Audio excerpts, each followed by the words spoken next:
ప్రేక్షకులకు నమస్కారం. Triple X detergent soap శుభమస్తులో ఈ వారం గ్రహఫలం కార్యక్రమానికి స్వాగతం.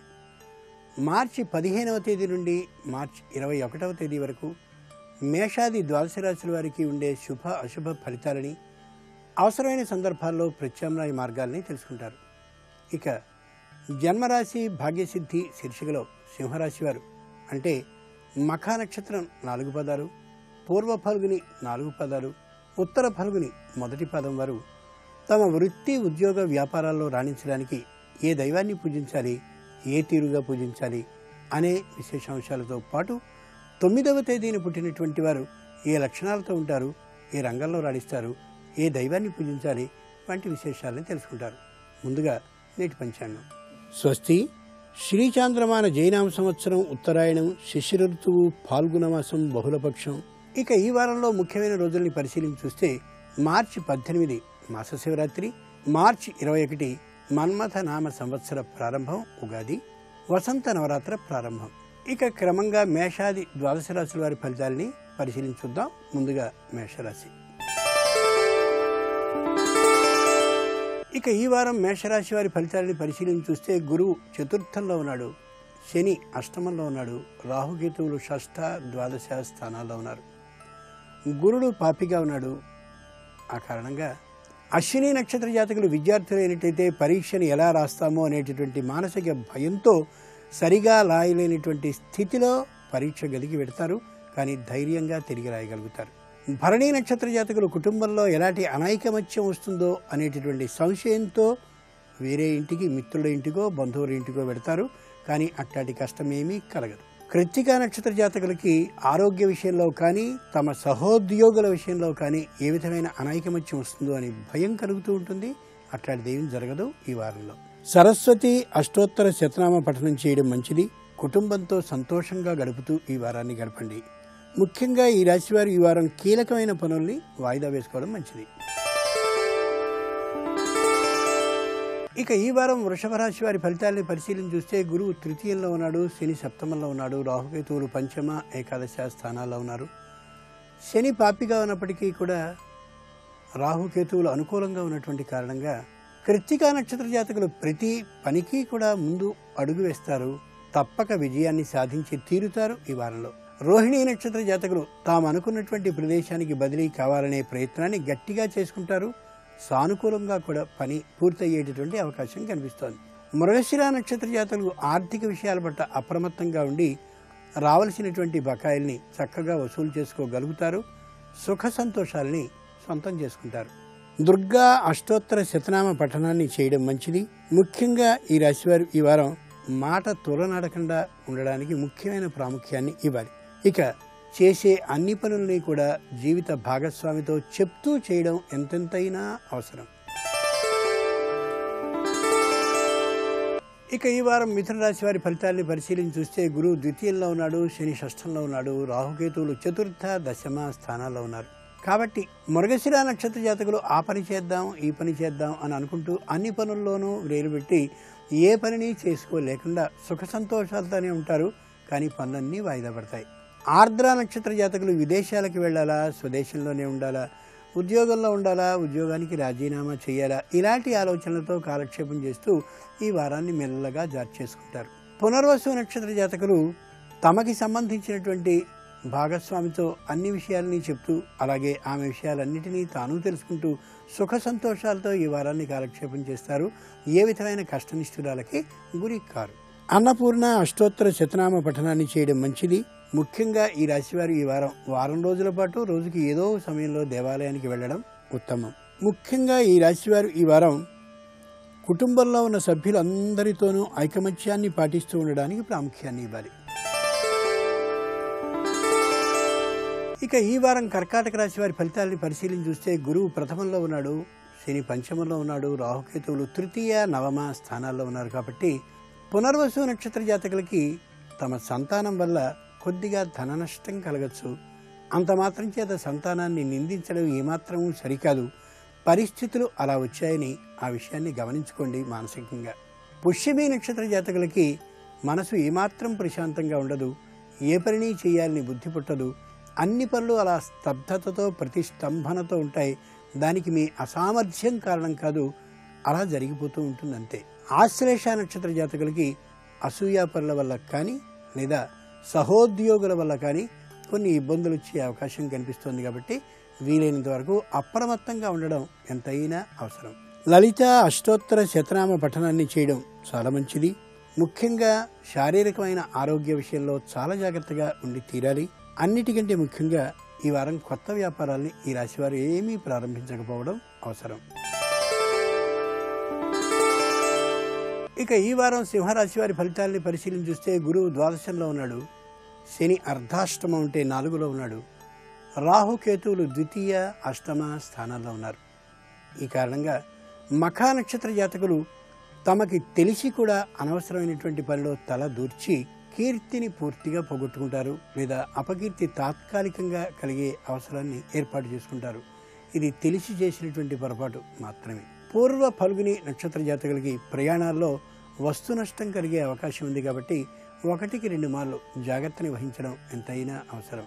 ఉత్తర ఫల్గుని నక్షత్ర జాతకులకి శారీరక ఆరోగ్యంతో పాటు మానసికమైనటువంటి చింత కూడా ప్రారంభమవుతుంది. కాబట్టి వీలైనంత వరకు ఇతరుల విషయంలో ఏమాత్రమూ తలదూర్చకుండా మధ్యవర్తిత్వం వహించకుండా ఉండడం ఎంతైనా అవసరం.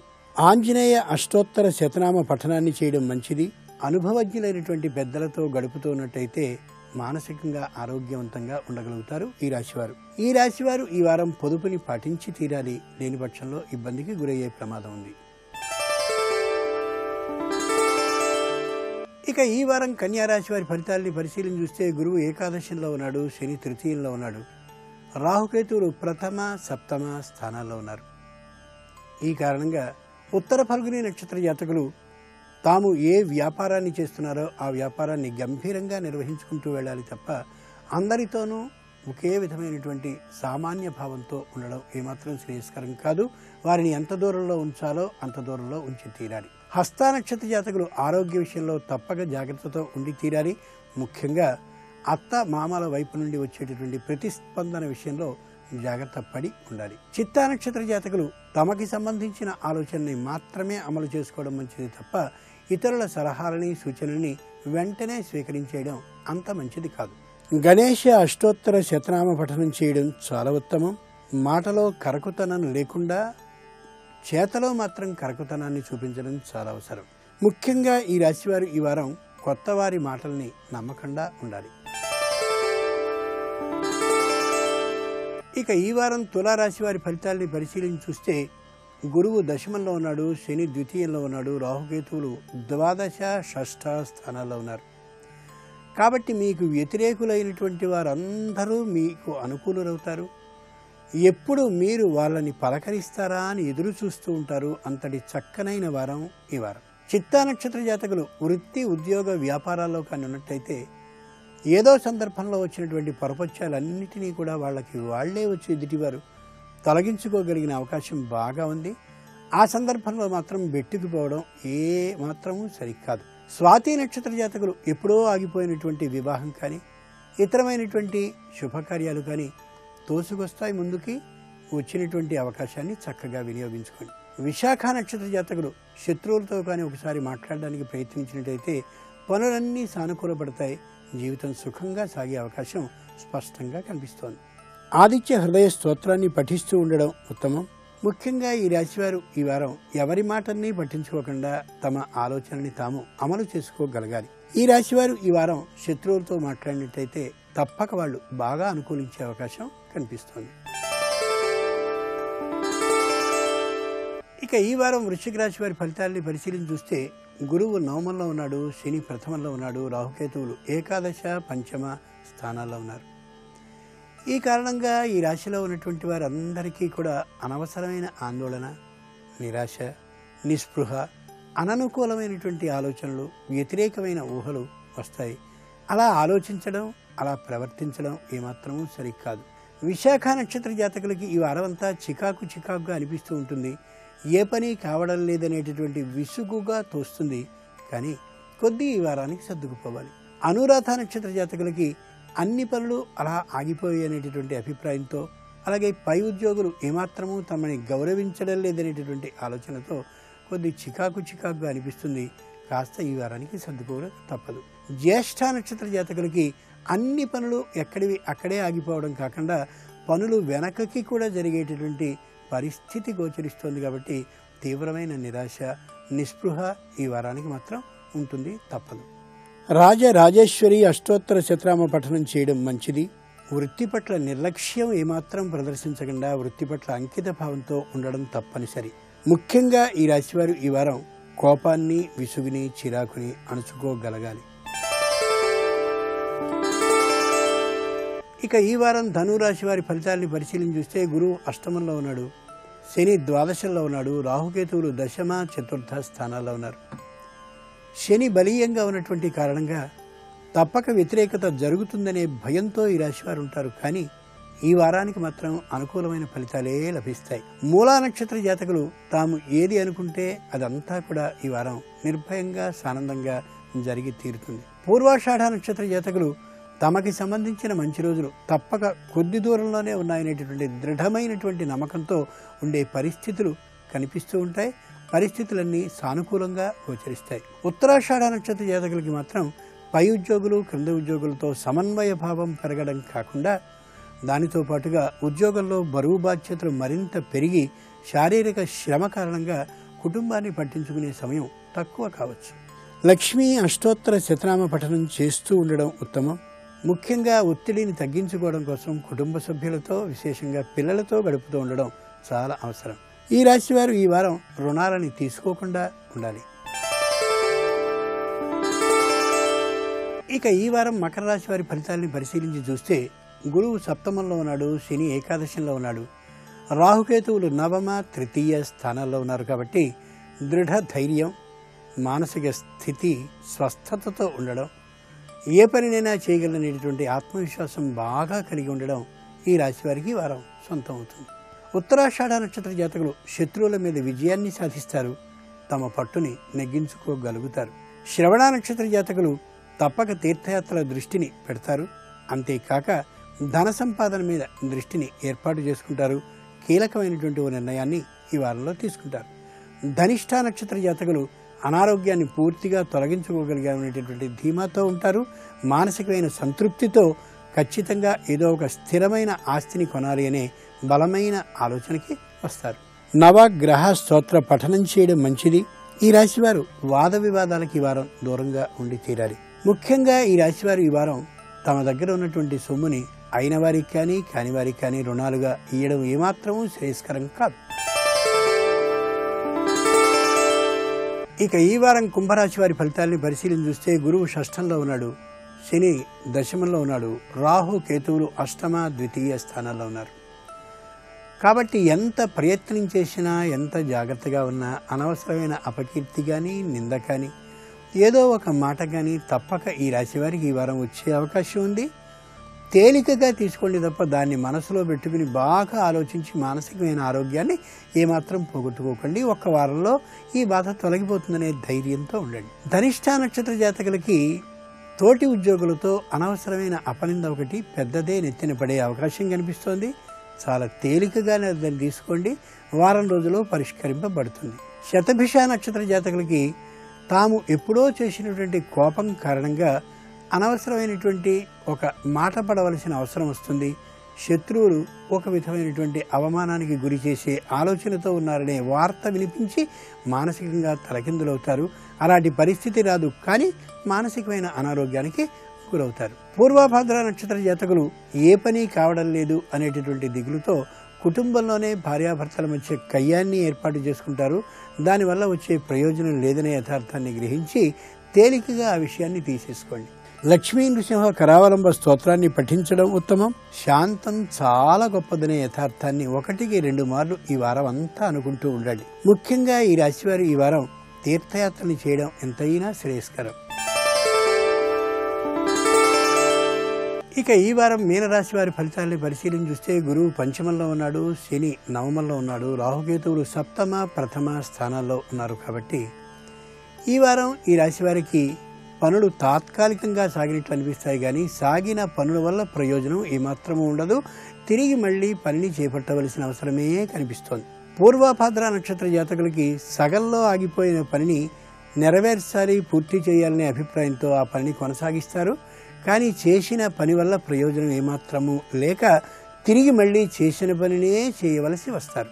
ఉత్తరాభాద్ర నక్షత్ర జాతకులు తాము దేనికోసమైతే ఇంతకోసం దరఖాస్తు చేసి ఉన్నారో లేక ప్రయత్నించి ఉన్నారో ఆ ప్రయత్నం అంతా వృధా కావడమే కాక తిరిగి అదే పనికి మళ్ళీ మరోమారు ప్రయత్నం చేయవలసి వస్తుంది.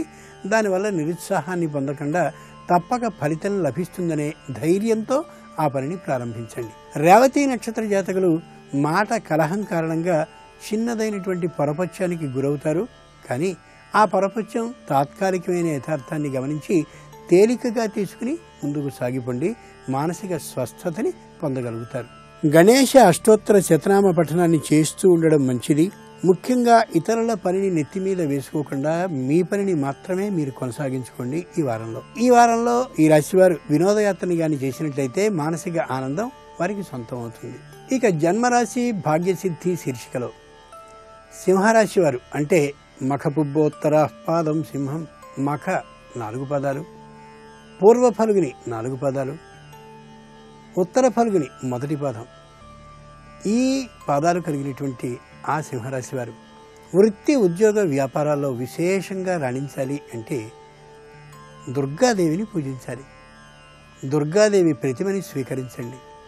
ఆమె సింహవాహినిగా ఉన్నట్లయితే మరింత మంచిది. సింహాన్ని తన వాహనంగా చేసుకున్న అమ్మవారు కానిట్లయితే విశేషమైనటువంటి ఫలితం లభిస్తుంది. లేని పక్షంలో సింహానికి బదులుగా తెల్లని ఒక పుష్పాన్ని తీసుకుని ఆ పుష్పం మీదైనా దుర్గాదేవి ప్రతిమని ఉంచండి. సింహవాహిన్యై నమః, సింహవాహిన్యై నమః అని నిదానంగా చదువుతూ 108 మార్లు తెల్లని స్వచ్ఛమైనటువంటి పాలతో, అంటే పాలలో ఏ వస్తువుని కలపకుండా సంపూర్ణంగా అభిషేకాన్ని చేయండి. అంత అభిషేకము పూర్తయిన తర్వాత అమ్మవారికి చందనాన్ని ముఖం నిండుగా పూసి కుంకుమని పెట్టి మీరు ధరించేటటువంటి ఆభరణాలని కడిగి అమ్మవారికి చక్కగా అలంకరించండి. దధ్యోదనాన్ని అమ్మవారికి నివేదనగాని చేసినట్లయితే పరమ ప్రశాంత చిత్తైనటువంటి సింహవాహిని తనకు ఉండేటటువంటి రజోగుణాన్ని పూర్తిగా తొలగించుకుని చక్కనైన ఆలోచనల్ని మీకు కలిగించి వృత్తి ఉద్యోగ వ్యాపారాల్లో కొత్త కొత్త మెళకువల్ని ఆలోచనల్ని కలిగించి తీరుతుంది. నిశ్చయంగా మీ వృత్తి ఉద్యోగ వ్యాపారాలు విజయ పథాన ప్రయాణించే అవకాశం బాగా కనిపిస్తుంది.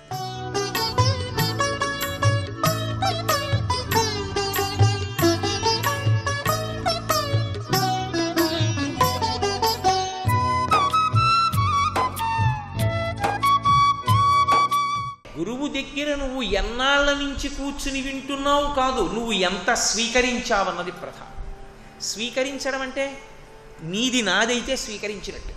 నా దగ్గర ఉన్న 10 రూపాయలు మీకు ఇచ్చాను అనుకోండి, మీరు ఆ 10 రూపాయలు తీసేసుకున్నారు అనుకోండి, నేను ఇచ్చేసాను, మీరు పుచ్చేసుకున్నారు.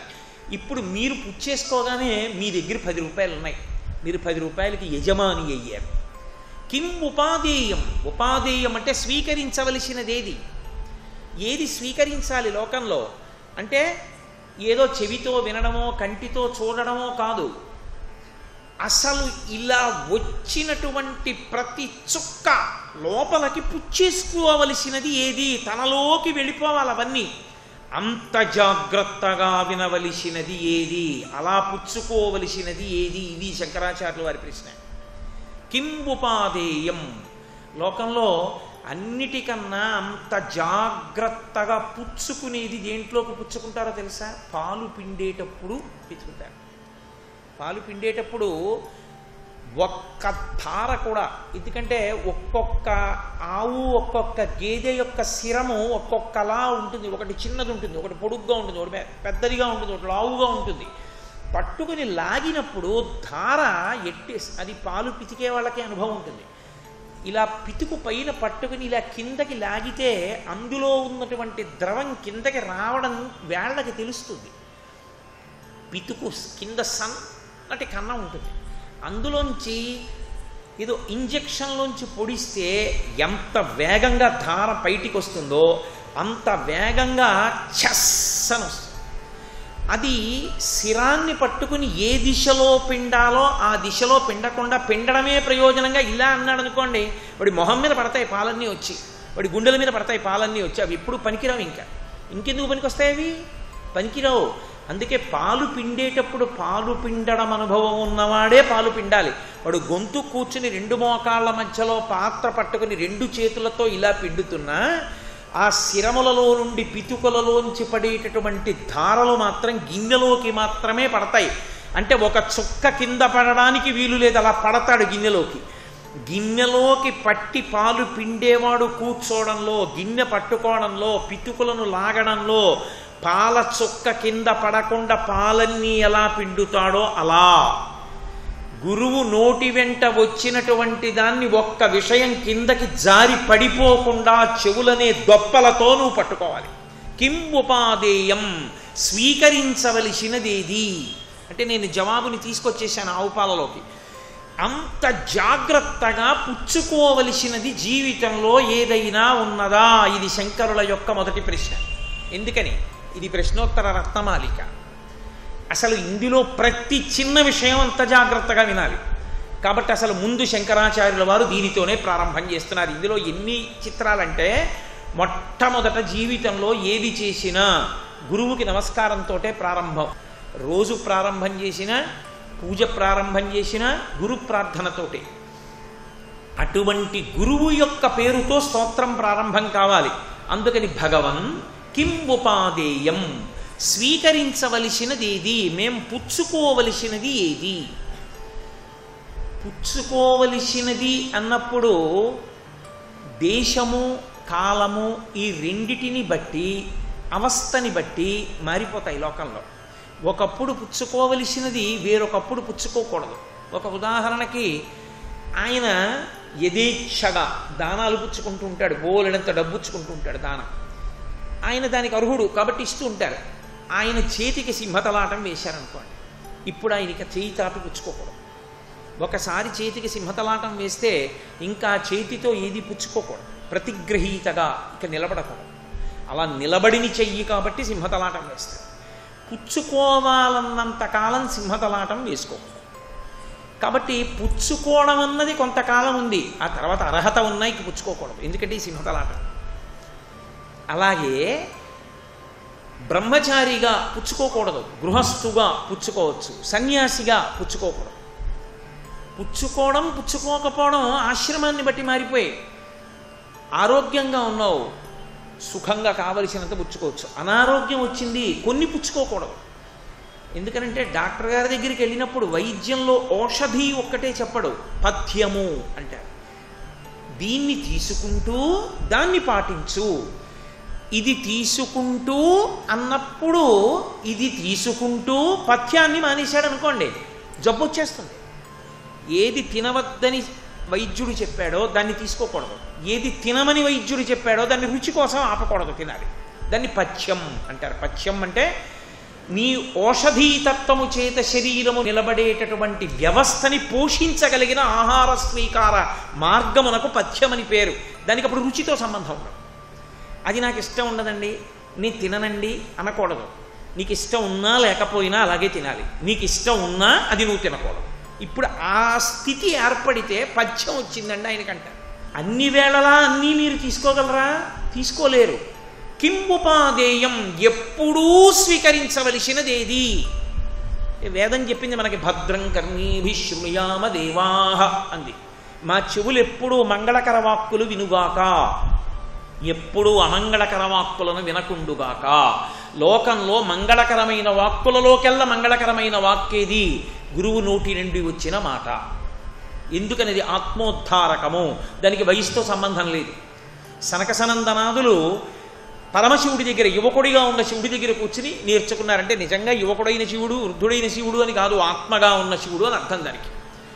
కాబట్టి ఏ వయసుతో ఉండడం చేత నువ్వు నేర్చుకోవాలి, ఏ స్వీకరించాలి అన్నవి ఇతరమైన విషయములు మారతాయేమో కానీ గురువాక్యమును వినడం అన్నది ఆఖరి ఊపిరిలో కూడా గురువాక్యమును వినవలసినదే. ఆ గురువాక్యమే నీకు ఉద్ధారకము, నిన్ను ఎత్తి పెంచి పోషించగలిగినది. నువ్వు మళ్ళీ హీనోపాధులలోకి వెళ్ళిపోకుండా కాపాడగలిగినది గురువు యొక్క వాక్యం ఒక్కటే. కాబట్టి కిం ఉపాదేయం, స్వీకరించవలసినదేది? ఇప్పుడు శంకర భగవత్పాదులే గురుస్థానంలో కూర్చొని జవాబు చెప్తున్నారు. శిష్యస్థానంలో శంకరాచార్యుల వారు ప్రశ్న వేశారు. అంటే ఇప్పుడు శంకరాచార్యుల వారు శిష్యస్థానంలో కూర్చుని శంకరాచార్యుల వారిని వేసుకున్నారనుకోకూడదు. శంకరుడు శిష్యస్థానంలో కూర్చోగానే ప్రశ్న వేసినప్పుడు ఆయనకి గుర్తొచ్చేది ఎవరో తెలుసా? గోవింద భగవత్పాదాచార్యుల వారు గుర్తొస్తారు, వారి గురువు గారు గుర్తొస్తారు. వారి గురువు జ్ఞాపకానికి రాగానే శంకరుడు వేసిన సంబోధన ఏమిటి? భగవన్. అంటే నీ గురువు పట్ల నువ్వెంత మర్యాదతో ఉండాలన్నదే అందులో సందేశాత్మకం. రామాయణంలో రామచంద్రమూర్తి తరచు విశ్వామిత్రుడిని హే భగవన్ అంటుంటాడు. భగవన్ కింబుపాదేయం, స్వీకరించవలసినదేది? ఇప్పుడు శంకరుడు జవాబు చెప్తున్నారు. అంటే గోవింద భగవత్పాదులు చెప్పలేక చెప్తున్నారా అండి అని కాదు, మన కొరకు ఆ స్థానంలో మళ్ళీ పాత్ర పోషణం చేస్తున్నారు. చెప్తూ ఆయన అన్నారు గురువచనం. అంతే జవాబు. వచనం అన్న మాటకు అర్థం ఏంటో తెలుసా? పలుకు. పలుకు తెలుగు మాట, నోటి వెంట వచ్చిన మాట. గురువచనం, గురువుగారి మాట విను, ఎప్పుడూ స్వీకరించు. ఎప్పుడు, ఇప్పుడు, అప్పుడు అని లేదు, ఎప్పుడూ స్వీకరించవలసినదేది గురువాక్యం ఒక్కటే. ఆత్మబుద్ధి సుఖంచైవ గురుబుద్ధిర్విశేషత. గురువు నోటి వెంట వచ్చినటువంటి మాట ఆశీర్వచనమే, ఆత్మోద్ధారకమే. అది కాపాడి తీరుతుంది నీకు ఆ గురి ఉంటే. కాబట్టి ఎప్పుడూ గురువాక్యమును వినాలి. గురువచనం ఇందులో అర్థం ఏమిటో తెలుసా? గురు అన్న మాటకు అర్థం ఏమిటి? శంకరాచార్యుల వారే ప్రశ్నోత్తర రత్నమాలికలో ఒక చోట ప్రశ్న వేశారు. కో గురు అని అడిగారు. గురువెవరు అని అడిగారు. అడిగి ఆయనే దానికి జవాబు చెప్పారు. అధిగత తత్వ శిష్యహితయోజ్యత సతతం. ఆయన గురువు అని చెప్పారు. అధిగత తత్వ, తత్వమును బాగా తెలుసుకున్నవాడు. తత్వం అంటే పరమేశ్వర స్వరూపం. పరమేశ్వర స్వరూపమును గూర్చి బాగా ఎరుకలోకి తెచ్చుకున్నవాడై, శాస్త్రమును, ఆచారమును, సంప్రదాయమును, వేదమును ప్రమాణముగా స్వీకరించి తెలుసుకున్నవాడై, అధిగత తత్వ, తాను తెలుసుకున్న కారణం చేత ఏది తెలియబడాలో అది తనకి తెలియబడింది కాబట్టి ఇప్పుడు తాను నిత్యతృప్తుడై ఈశ్వరునితో అనుసంధానమును పొందుతూ అద్వైతానుభూతి ఎందు కేవలముగా తాను నిలబడిపోయి తానొక్కడే ఆ స్థితిని పొందడము కాకుండా, అరే మిగిలిన వాళ్ళకి ఇది ఎలా అర్థం అవుతుందని ఉదారుడై కిందకి దిగి వచ్చి శిష్యులకు చెప్పేటటువంటి త్యాగపూరితమైనటువంటి అమృతతుల్యమైన మనస్సున్నవాడెవరో వాడు గురువు. శ్రీ ఉమామహేశ్వర పరబ్రహ్మార్పణమస్తు. స్వస్తి. శిష్యులకి ఏది చెప్తే వాళ్ళు ఉద్ధరణ పొందుతారో అది చెప్పేటటువంటి స్వభావము ఉన్నవాడెవరో, తత్వమును తెలుసుకున్నవాడెవరో, అనుభవములోనికి తెచ్చుకున్నవాడెవరో ఆయన గురువు. నమస్కారం. ఈనాటి శుభమస్తు కార్యక్రమంలో ఆరోగ్యం ఆయుర్వేదం శీర్షికన ఆరోగ్యవంతమైన జీవన విధానానికి ఆహారం విషయంలో పాటించవలసిన కొన్ని నియమాల గురించి తెలుసుకుందాం. ఆహారం విషయంలో నియమాల గురించి మనం ప్రతివారం కొన్ని చెప్పుకుంటూ వస్తున్నాం. ఈ వారం కూడా మరికొన్ని నియమాల గురించి తెలుసుకుందాం. ఈ నియమాలు ఏమేంటంటే, ఇప్పుడు మనకి వంట చేసేటువంటి వాళ్ళు ఎవరు వండినటువంటి వంటను మనం తీసుకోవాలి అనేటువంటి అంశం గురించి తెలుసుకోవాలి. అంటే ఎవరైనా వండినా సరే వంట అదే కదా, ఆ పదార్థాలే కదా అని అనిపించవచ్చు. అయితే అలా కాదనమాట. అంటే ఎవరు వంట చేస్తారో వాళ్ళకి భోంచేసే వాళ్ళ మీద ఒక అభిమానము, ప్రేమ ఉన్నటువంటి వాళ్ళు చేయాలి. అంటే ఏంటి దానివల్ల తేడా ఏం వస్తుంది అని చూసినట్టయితే, మనకి ఎవరైతే వంట చేస్తారో వాళ్ళకి అభిమానం ఉన్నట్టయితే వాళ్ళు ఏం చేస్తారంటే ఆ వండేటువంటి వంట తినే వాళ్ళకి ఆరోగ్యంగా ఉండడానికి ఎలా చేయాలి అనేటువంటి అంశం మీద దృష్టి పెట్టి చేస్తారు. అంటే పరిశుభ్రత బాగా పాటిస్తారు. వండేటప్పుడు కూడా ఏదో గబగబా వండేద్దామని కాకుండా నిదానంగా ఎలా వండితే అందులో పోషక విలువలన్నీ బాగా ఉంటాయనే అంశం మీద దృష్టి పెట్టి చేస్తారు. అలా మన మీద ప్రేమతో వండేవాళ్ళు కాకుండా ఎవరంటే వాళ్ళు వంట చేస్తున్నట్టయితే కనుక వాళ్ళకి ఆ పని పూర్తి చేయడం మీద దృష్టి ఉంటుంది, కానీ దానివల్ల మనకి ప్రయోజనం కలుగుతుందా లేదా అనే అంశం మీద దృష్టి ఉండదు. అంటే హోటల్లో కానీ ఎక్కడైనా చేసేటప్పుడు ఈ వంట గబగబా చేస్తే నాకెంత లాభం అని చూస్తారు తప్ప ఇది తినేవాడికి ఏం ప్రయోజనం అనేటువంటిది ఇతరులకి ఆలోచనలో ఉండదు. అందువల్ల ఎవరైనా సరే మనం తినేటప్పుడు మన మీద అభిమానంతో వండినటువంటి వాళ్ళ ద్వారా వండిన వంటనే తింటూ ఉండాలి. అలాగే మనం తినే ప్రదేశంలో కూడా మనతోటి బాగా కలిసిపోయి మనతో ప్రేమాభిమానాలతో ఉండేటువంటి వాళ్ళతో కలిసి కూర్చుని భోంచేయాలి. అది కూడా ఎందుకంటే ఎప్పుడైనా సరే మనం తినేటువంటి ఆహారం మనం చక్కగా ఆనందంగా తిన్నట్టయితే మనకి కావాల్సినటువంటి జీర్ణరసాలు బాగా ఊరి చక్కగా అరిగేందుకు అవకాశం ఉంటుంది. అలా అరిగినప్పుడు అది ఆమం అది తయారవకుండా ఆరోగ్యంగా ఉండే అవకాశాన్ని కలిగిస్తుంది.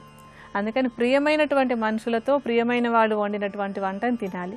తినేటప్పుడు కూడా ఎక్కడంటే అక్కడ నిలబడి ఏదో పళ్ళెం పట్టుకుని అటు ఇటు తిరుగుతూ తినటం అనేటువంటిది సరైన పద్ధతి కాదు. చక్కగా కూర్చుని పద్మాసనం లేకపోతే అర్ధ పద్మాసనం, సుఖాసనం అలాంటి ఆసనం లాగా కూర్చొని ఆహారం తీసుకోవాలి. అలా కూర్చుని తింటున్నప్పుడు మన లోపల ఉండేటువంటి జీర్ణరసాలు బాగా ఊరుతాయి. అలా కాకుండా తిరుగుతూ తింటున్నప్పుడు ఏమవుతుందంటే మన శరీరానికి అధికంగా ఒక వ్యాయామం జరుగుతుంది. అంటే తిరుగుతూ ఉండటం వల్ల ఒక వ్యాయామం, ఆ వ్యాయామం జరుగుతున్నప్పుడు మనకి జీర్ణ మండలంలో ఉండాల్సినటువంటి రసాలు సరిగా ఊరవు. అలాగే జీర్ణ మండలానికి కావాల్సినంత రక్త ప్రసారం కూడా జరగదు. అది కాకుండా ఇంకొకటి ఏంటంటే మనం తిరుగుతూ ఉన్నప్పుడు మన దృష్టి మన ఆహారం మీద కాకుండా ఇతర అంశాల మీద ఉంటూ ఉంటుంది. మనం తినే అంశం మీద అంటే మనం తినే ఆహారం మీద కనుక దృష్టి లేకపోయినట్టయితే కూడా కావలసినటువంటి జీర్ణరసాలు ఊరవు. అందుకని ఈ అంశం కూడా దృష్టిలో ఉంచుకుని చక్కగా స్థిమితంగా పద్మాసనం వేసుకుని కూర్చుని అంటే మనం తినేటువంటి ఆహారం మీద మనసు లగ్నం చేసుకుని తింటూ ఉన్నట్టయితే మనం తిన్న ఆహారం మనకి ఆరోగ్యానికి ఉపయోగపడేలాగా అవుతుంది. అలాగే అనారోగ్యాలు రాకుండా ఉండేందుకు అవకాశం ఉంటుంది. అలాగే ఇంకా ఏంటంటే టీవీ అది చూస్తూ తినటం అనేటువంటి అలవాటు కూడా పిల్లలకి పెద్దలకి చాలా మందికి ఉన్నటువంటిది. అంటే అటేటో చూస్తూ ఉండటం, ఇటు చేత్తో ఇలా తీసుకుని తింటూ ఉంటారు. ఇలా చేయడం వల్ల కూడా మన మనసు దాని మీద లగ్నం కాకపోవడం వల్ల జీర్ణరసాలు సక్రమంగా ఊరవు. అలా టీవీ చూస్తూ తిన్నట్టయితే కనుక తిన్నటువంటి ఆహారం ఎక్కువగా కొవ్వుగా మారిపోయి తర్వాత అంటే మనకి ఒబెసిటీ బాగా లావుగా అయిపోవడం, అధిక బరువు సమస్యలు రావడానికి అవకాశం ఉంటుంది. అటువంటి అలవాట్లు తగ్గించుకుని తినేటువంటి ఆహారం మీదనే దృష్టి పెట్టుకోవాలి. వీటన్నింటినీ మనం తెలుసుకుని వాటిని కనుక పాటించినట్టయితే ఆహారం ద్వారా మనం ఆరోగ్యాన్ని పొందేందుకు అవకాశం ఉంటుంది. మరికొన్ని అనారోగ్య సమస్యలు వాటికి ఉండేటువంటి ఆయుర్వేద పరిష్కార మార్గాల గురించి రేపటి శుభమస్తులో తెలుసుకుందాం. ఇక అదృష్ట భాగ్యం సంఖ్యాశాస్త్రం శీర్షికలో 9వ తేదీ పుట్టినటువంటి వారు ఏ లక్షణాలతో ఉంటారు, ఏ రంగంలో రాణిస్తారు, ఏ దైవాన్ని పూజించాలి వంటి విశేషాల్ని ఇప్పుడు తెలుసుకుంటారు.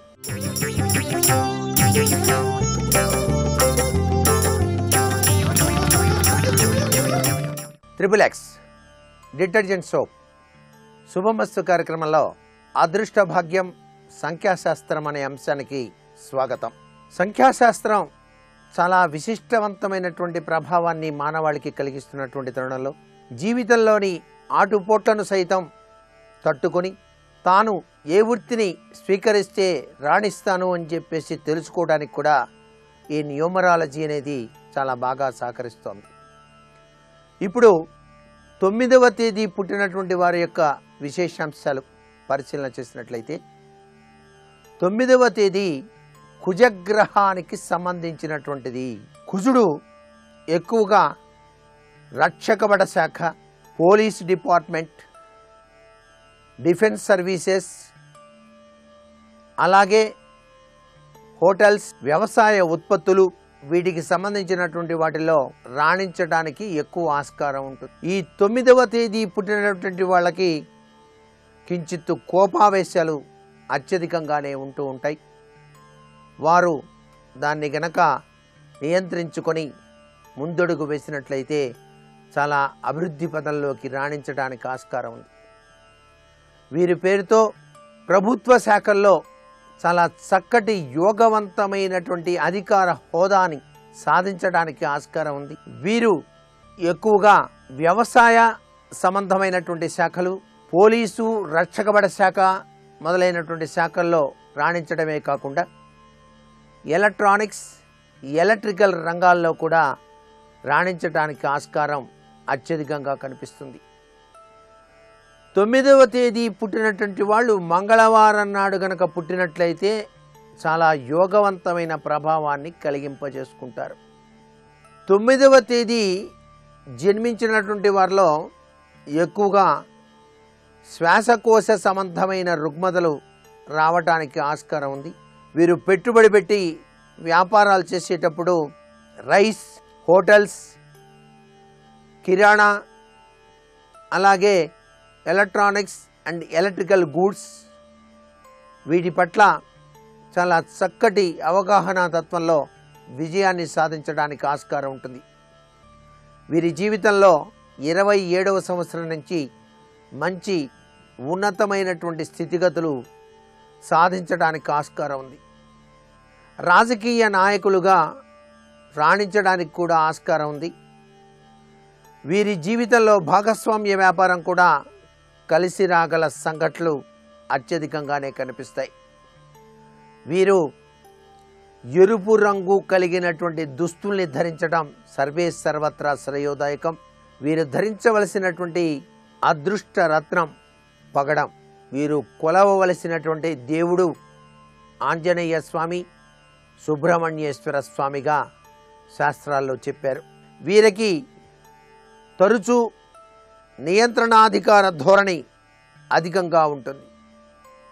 తనకే అన్నీ తెలుసు అన్నట్టుగా ఉన్నది ఉన్నట్టు మాట్లాడి లేనిపోని అంతఃశత్రు ప్రభావానికి గురయ్యేటువంటి సూచనలు ఉంటాయి. కాబట్టి తస్మాత్ జాగ్రత్త. ఉన్నది ఉన్నట్టుగా మాట్లాడకుండా లౌక్యవంతమైనటువంటి ప్రభావంతో కనుక జీవితాన్ని గడిపినట్లయితే చాలా చక్కగా రాణిస్తారు. వీరికి భార్య అదృష్ట తత్వాన్ని ప్రసాదింపచేస్తుంది. సంతాన భాగ్యం చక్కటి యోగవంతమైన ప్రభావాన్ని కలిగింపచేస్తుంది. వీరు వాహనాలు నడిపేటప్పుడు మాత్రం చాలా జాగరూకత వహించాలి. వీరు ఎప్పుడూ కూడాను తనకు తోచినట్టుగా మాట్లాడకుండా ఇతరులు చెప్పినటువంటి విషయాల్ని అవగాహన చేసుకొని దీనిలో ఏది తనకు సబబుగా ఉంటుంది అని చెప్పేసి నిర్ణయం చేసుకొని ముందడుగు వేసినట్లయితే బాగా రాణించడానికి ఆస్కారం అత్యధికంగా ఉంటుంది.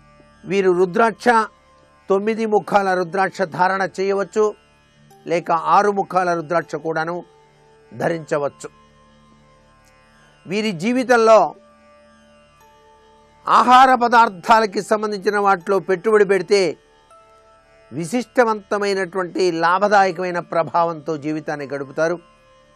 మిర్చి కొని నిల్వ చేసి అమ్మే వ్యాపారం కూడా చేయవచ్చు. హోటల్స్ బిజినెస్లో వీళ్ళు బాగా రాణిస్తారు అని ఖచ్చితంగా చెప్పవచ్చు. వీరు ఉద్యోగంలో ఎలక్ట్రానిక్స్ రంగంలో నూతన విషయాలను కనుగొని ఖ్యాతి వహించడానికి కూడా ఆస్కారం ఉంది.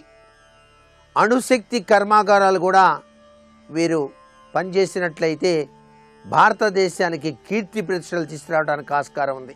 వీరి ప్రవృత్తుల్లో డాక్టర్లు గనక ఉన్నట్లయితే వాళ్ళు బాగా రాణించడానికి ఆస్కారం అత్యధికంగా కనిపిస్తుంది. వీరు అత్యధికంగా స్కంద షష్ఠి అనేటువంటిది గుర్తుపెట్టుకొని ఆ రోజున సుబ్రహ్మణ్యేశ్వర స్వామి ఆరాధన చేసినట్లయితే సర్వే సర్వత్రా బాగా వివిధ రంగాలలో రాణించడానికి ఆస్కారం అత్యధికంగా కనిపిస్తుంది.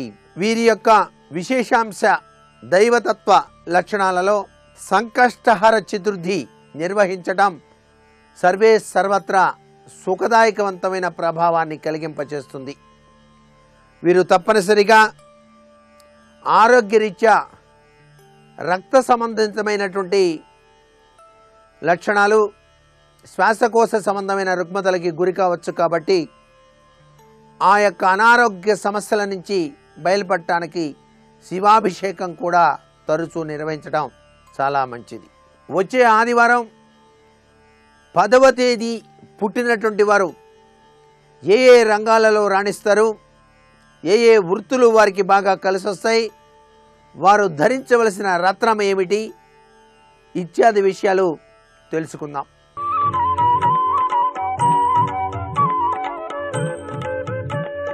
ఈటీవీ ప్రేక్షకుల నమస్కారం.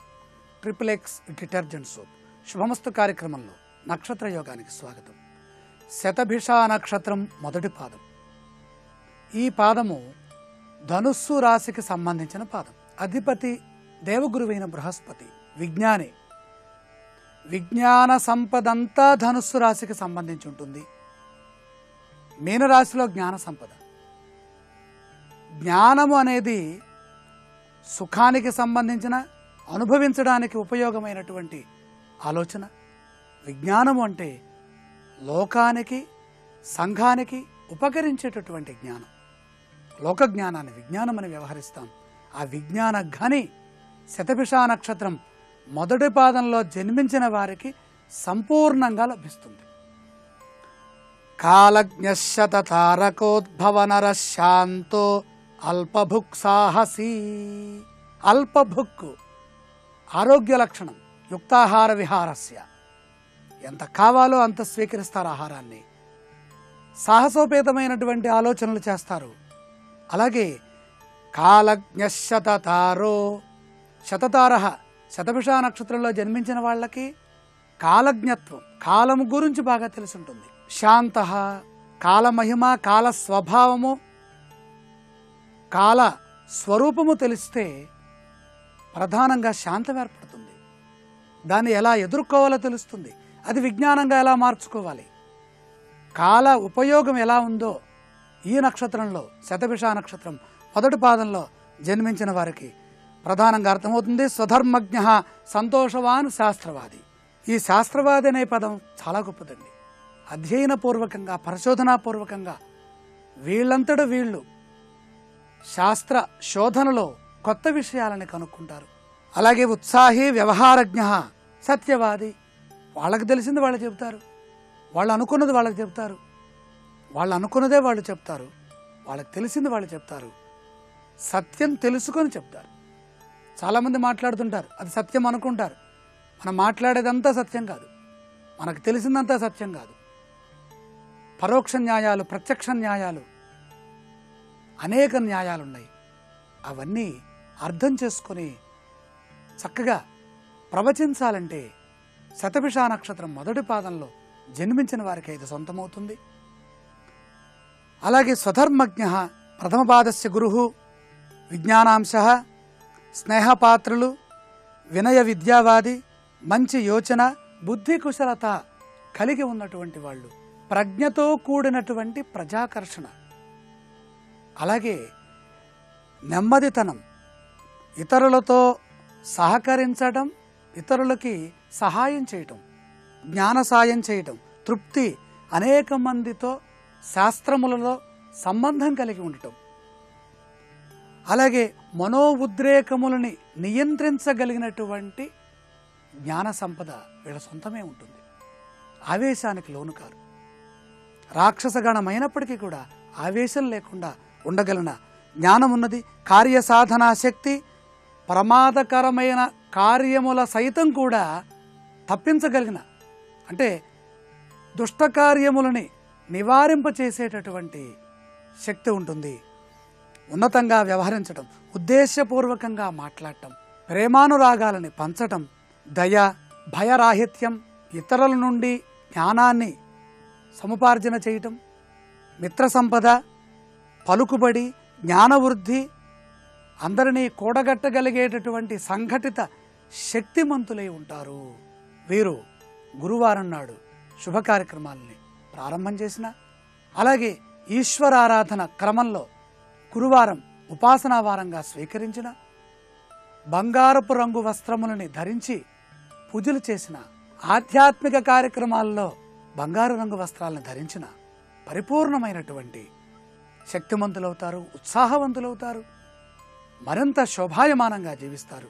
రేపటి శుభమస్తు కార్యక్రమంలో శతభిష నక్షత్రం 2వ పాదంలో జన్మించిన వారి అదృష్ట యోగం గురించి తెలుసుకుందాం. ఇప్పుడు ఆరోగ్యము యోగా అనే శీర్షికన అనారోగ్య సమస్యల నివారణకై ఉపకరించే కొన్ని యోగాసనాలని పరిశీలన చేద్దాం. చర్మ వ్యాధుల నివారణకు దూర్వాసనం కూడా ఉపయోగపడుతుంది. యోగ సాధన వల్ల చర్మం మిలమిలా మెరుస్తుంది, వింత కాంతుల్ని సంతరించుకుంటుంది. ఇందుకు కారణం శరీరంలో అణువణువుకు రక్త ప్రసరణ సాఫీగా కొనసాగడమే. వివిధ కారణాల వల్ల చర్మ వ్యాధులు సంక్రమించినప్పుడు యోగాసనాలు మంచి పరిష్కారాన్ని చూపుతాయి. ఈ కోవలోనిదే దూర్వాసనం. దూర్వాస మహాముని ఈ ఆసనాన్ని నిరంతరం సాధన చేసి దివ్య తేజస్సును అందుకున్నాడని ప్రతీతి. నేలపై కూర్చుని ఓ కాలును మెడమీద పెట్టాలి. ఈ స్థితిలో మరో కాలుని పైకి ఎత్తాలి. రెండు చేతులపై శారీరక భారాన్ని మోపాలి. రెండు చేతులతో శారీరక వ్యవస్థను సమతౌల్యం చేసుకోవాలి. ఈ ఆసనం వేయడం మొదట్లో కొంచెం కష్టతరమైన సాధన వల్ల క్రమేపీ సులువుగా వేయవచ్చు. దూర్వాసనం సాధన వల్ల చర్మగ్రంథులలో ఉన్న లోపాలు సమసిపోయి సాంక్రమిక వ్యాధులు నివారణ చెందుతాయి.